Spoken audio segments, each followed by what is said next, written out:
Une trêve énergétique entre l'Ukraine et la Russie, des concessions territoriales de la part de Kiev. Des représentants européens ont été impliqués dans les négociations, et pas seulement des Américains. Et la délégation ukrainienne est divisée en interne entre le groupe de Kirill Boudanov et celui d'Andriy Yermak. Voici les premiers résultats des négociations entre les délégations ukrainiennes, américaines et russes qui se tiennent aujourd'hui à Genève. Dans le même temps, de plus en plus d'experts affirment que ces négociations ne donneront absolument aucun résultat et que par conséquent, la guerre ne se terminera probablement pas cette année. Et c'est là que les partis divergent quant à ce qu'il faut discuter en priorité. Les Russes veulent discuter des territoires, tandis que l'Ukraine souhaite aborder une trêve énergétique, l'échange de prisonniers, etc.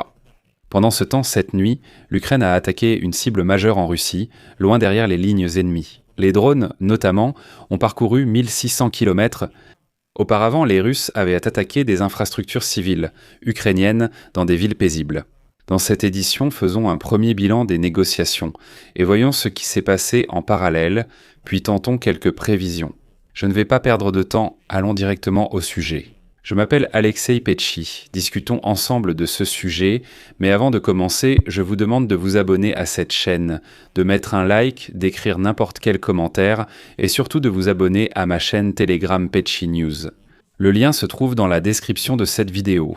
Nous y publions des actualités en temps réel dès qu'elles arrivent.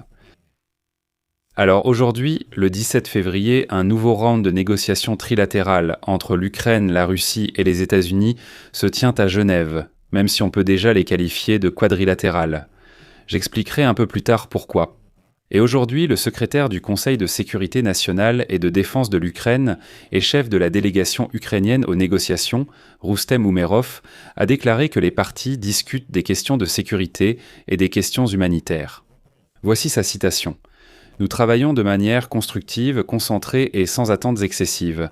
Notre tâche est de faire avancer au maximum les décisions qui peuvent rapprocher une paix durable. » Je tiens à souligner tout de suite qu'il s'agit de la première rencontre de ce type sur le sol européen depuis le début de la guerre à grande échelle de la Russie contre l'Ukraine. Auparavant, les Russes n'y étaient pas admis. Et jusqu'alors, toutes les négociations trilatérales se déroulaient en Turquie, en Arabie Saoudite et aux Émirats Arabes Unis.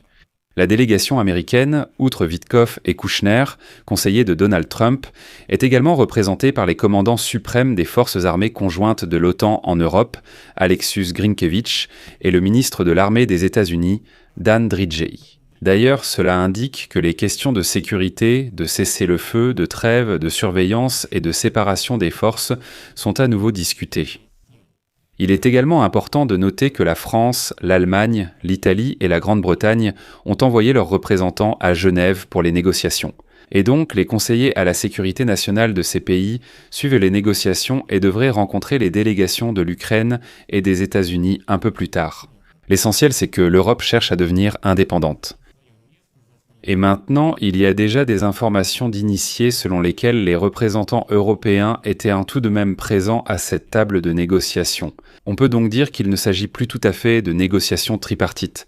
Enfin, il n'y a pas que les Américains qui occupent une place à cette table. Pourquoi ? Parce qu'il s'agit tout de même de discuter de la fin de la guerre en Ukraine et de la future architecture de sécurité de l'Europe. Et il serait étrange de résoudre cette question sans les Européens.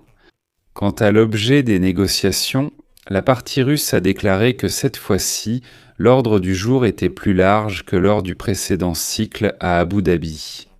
En particulier, le Kremlin a annoncé la discussion de la question territoriale, tandis que l'Ukraine prévoit de soulever le sujet d'une trêve énergétique. La partie ukrainienne attend également des résultats sur les questions humanitaires, comme par exemple l'échange de prisonniers.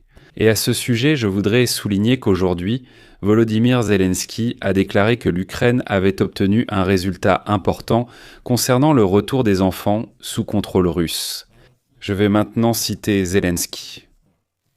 Aujourd'hui, nous avons un résultat important. 2000 enfants ukrainiens ont pu être ramenés chez eux après avoir été sous le contrôle des Russes. Et selon lui, le retour de chaque enfant a été rendu possible grâce au travail quotidien mené notamment par des organisations publiques et des partenaires internationaux. Revenons maintenant aux négociations. Cette fois, la Russie a abaissé le statut de sa délégation, qui a été dirigée par l'assistant du dictateur russe et son idéologue, Vladimir Medinsky, qui avait déjà participé aux négociations l'année dernière à Istanbul. Alors qu'auparavant, à Abu Dhabi, la délégation russe était dirigée par le chef du principal service de renseignement russe, Igor Kostyukov. Et en réalité, une telle diminution du statut de la délégation est un affront aux Américains, car les États-Unis ont de nouveau envoyé des militaires aux négociations. Et la Russie a envoyé un clown et pseudo-historien, un certain Medinsky, qui n'a absolument aucun pouvoir, c'est juste un pantin qui peut parler, donner de fausses conférences, historiques et autres. Il est également important de noter qu'en plus de Medinsky, il y a dans le groupe russe le vice-ministre de l'Institut des Affaires étrangères de Russie, Mikhail Galouzin, connu pour son soutien à la ligne dure du Kremlin.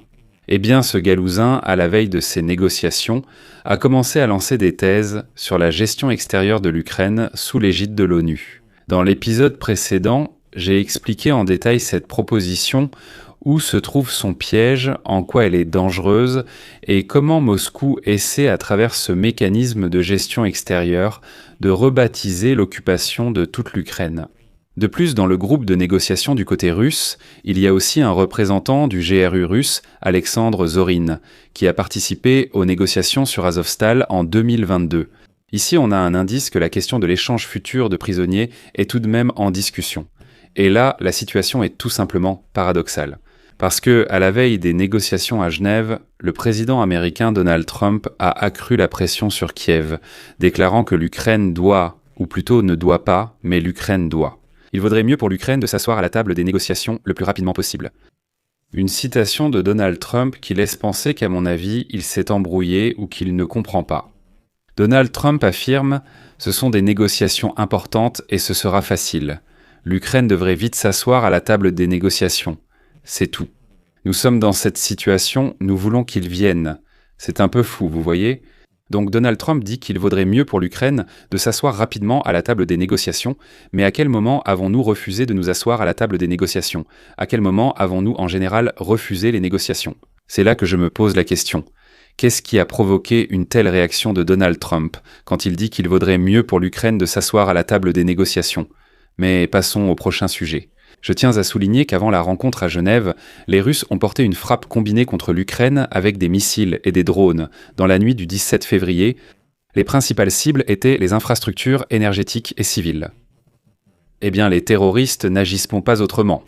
Cette nuit-là, l'ennemi a lancé 29 missiles et 396 drones. Odessa, Dnipro et l'ouest de l'Ukraine ont été visés, mais l'Ukraine a également répondu à cette attaque. Les défenseurs ukrainiens du SBU ont attaqué avec des drones l'usine chimique russe Metafrax Chemicals dans le kraï de Perm, en Fédération de Russie.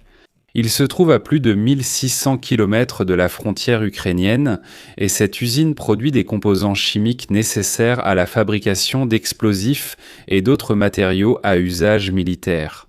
L'usine est déjà sous sanctions internationales et c'est pourquoi le service de sécurité d'Ukraine lui a également imposé des sanctions ukrainiennes. Mais soudain, des nouvelles peu agréables sont apparues concernant les négociations. Comme l'écrit l'économiste, le point clé des négociations de paix a été l'exigence de Moscou de céder une partie de la région de Donetsk, qui est sous le contrôle de Kiev. L'Ukraine, la Russie et les États-Unis travaillaient depuis le début de l'année sur un compromis initié par l'Amérique qui prévoyait la création d'une zone économique libre et démilitarisée dans le Donbass, peut-être sous l'égide du Conseil de la paix de Donald Trump.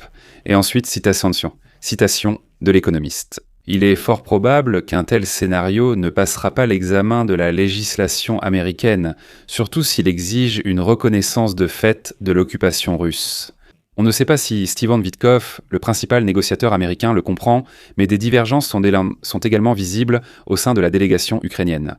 Un courant centré autour de M. Boudanov estime que l'intérêt de l'Ukraine est un mieux servi par un accord rapide sous la direction des États-Unis et craint que la fenêtre d'opportunité ne se referme bientôt.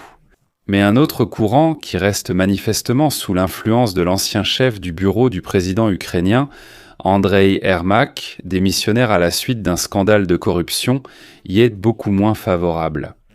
Zelensky apparemment cherche à trouver un équilibre entre les deux groupes, tout en ayant ses propres idées. The Economist précise aussi que, depuis le début de l'année, l'Ukraine et la Russie se rapprochent d'un accord. Les contours d'un accord de garantie de sécurité plus solide ont commencé à apparaître, et la composition des négociateurs a également changé. Mais certains experts affirment que toutes ces négociations ne sont qu'un écran de fumée. En ce moment, de nombreux médias diffusent les propos du célèbre opposant russe Garry Kasparov, qui a déclaré aujourd'hui, je cite, « Tant que la phrase clé n'a pas été prononcée, celle qui définit la cause de la guerre comme le désir de Poutine de liquider l'État ukrainien et de restaurer l'influence impériale russo-soviétique en Europe de l'Est. Tout le reste, ce ne sont que des paroles pour la galerie. » Un compromis lors des négociations signifiera simplement que Poutine va se regrouper et perdre du terrain. La guerre pour Poutine ne s'arrête pas en Ukraine. Nous avons les causes profondes de la guerre, et tenter de trouver un accord sans éliminer ces causes profondes est voué à l'échec. Je vais m'arrêter là. Donnez votre avis, partagez vos conclusions dans les commentaires sous cette vidéo, abonnez-vous à la chaîne, activez la cloche et n'oubliez pas de mettre un like. Si cet épisode vous a été utile et intéressant, vous pouvez soutenir le travail de notre chaîne YouTube financièrement, soit par un don de votre choix, soit par un abonnement payant en tant que sponsor. Par exemple, le sponsoring sur YouTube, les plateformes Patreon, Buy Me Coffee, PayPal ou les portefeuilles crypto, toutes ces informations se trouvent dans la description de cette vidéo. Je vous remercie pour tout soutien. C'est tout pour aujourd'hui, prenez soin de vous, à bientôt.